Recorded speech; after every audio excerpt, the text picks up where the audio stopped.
Dito guys nag-classic nga ulit ako tapos ginamit ko nga ulit dito si Cho at ang gamit ko lang na skin dito ay itong elite skin niya. Tapos dito yung nag-start na yung game, akala ko ang katapat ko dito sa XP lane ay itong si Aldous pero si Selena pala. Tapos dito nag-zone nga ako para makapag free turtle yung pani namin at sakto nandito si Aldous kaya agad-agad ko na ring binigyan.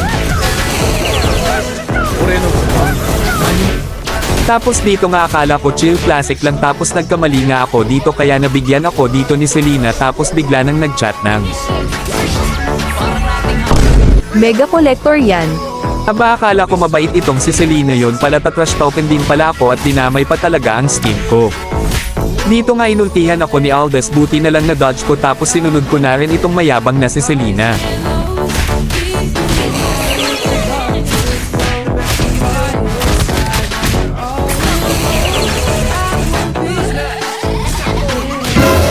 Okay. Galawan ng Mega Collector versus World Collector.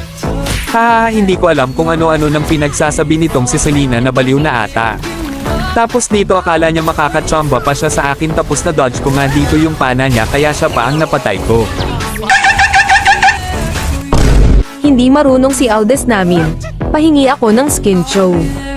Haha, kanina tinatrash talk ako tapos bigla nang manghihingi ng skin tapos sinisisi niya pa si Aldous.